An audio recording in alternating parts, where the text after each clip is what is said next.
আসসালামু আলাইকুম রহমতুল্লাহি বারাকাতুহু। সুপ্রিয় বন্ধুরা, এক বাদশার একটি শিক্ষণীয় ইসলামিক গল্প।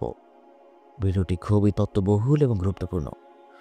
ভিডিওটি না টেনে ভিডিওটিতে একটি লাইক দিয়ে সম্পূর্ণ ভিডিওটি দেখার অনুরোধ রইল। ভিডিওটির মাধ্যমে অনেক কিছু জানতে পারবেন। চলুন দেরি না করে মূল ভিডিওতে চলে যাই।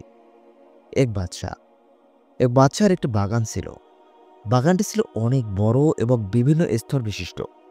বাদশাহ একজন লোককে ডাকলেন।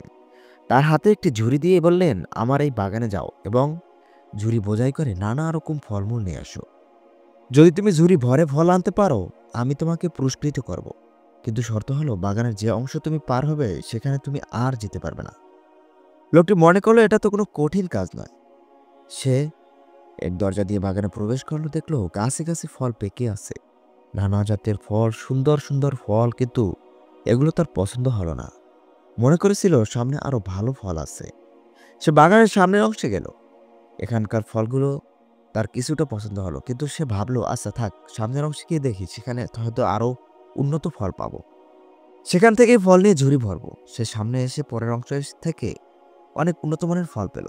এখানে এসে তার মনে হলো এখান থেকে কিছু ফল ছিঁড়ে নেই, কিন্তু পরক্ষণে ভাবতে লাগলো যে সবচেয়ে ভালো ফলে ঝুড়িতে নেবে। তাই সে সামনে এগিয়ে বাগানের সর্বশেষ অংশে প্রবেশ করলো। সে এখানে এসে দেখলো ফলের কোনো চিহ্নই নেই। অতএব সে আফসোস করতে করতে লাগলো আর বলতে লাগলো, হায়, আমি যদি বাগানে ঢুকেই ফল সংগ্রহ করতাম তাহলে আমার ঝুড়ি এখন খালি থাকতো না। আমি এখন বাচ্চাকে কি করে মুখ দেখাবো? ঝুড়িসহ বাগানে প্রবেশকারী লোকটির সাথে আমলনামা সহ দুনিয়ার বাগানে প্রবেশকারী তোমাকে তুলনা করা যায়। তোমাকে নেক কাজের ফল ছিঁড়তে বলা হয়েছে, কিন্তু তুমি যদি প্রতিদিনই ভাবো আগামীকাল থেকে ফল ছাড়া আরম্ভ করবো, আগামী দিন করতে করতে তোমার জীবনের আর আগামী দিন আসবে না। এভাবেই তুমি শূন্য হাতে আল্লাহর সামনে হাজির হবে। এজন্যই মুফতি তাকি ওসমানী রহমতুল্লাহ আলাইহি বলেন, জীবনের সময়গুলো অতিবাহিত হচ্ছে, জীবন কেটে যাচ্ছে, জানা নেই বরং বাকি কত। সুতরাং নেক কাজের বাসনা জাগ্রত হওয়ার সাথে সাথে তা করে ফেলো। কে জানে কিছুক্ষণ পরে এই আগ্রহ থাকবে কিনা, এটাও জানা নাই একটু পর বেঁচে থাকবো কিনা। যদিও বেঁচে থাকি, হয়তো দুনিয়ার কোনো বাস্তবতা সামনে এসে পড়বে। অতএব নেক কাজ যখনই করতে মন চায় তখনই করে নাও, জীবন থেকে ফায়দা লুটে নাও।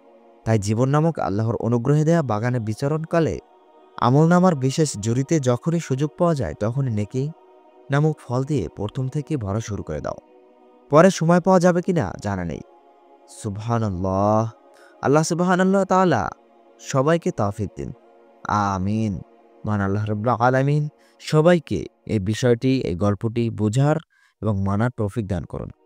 আমিন।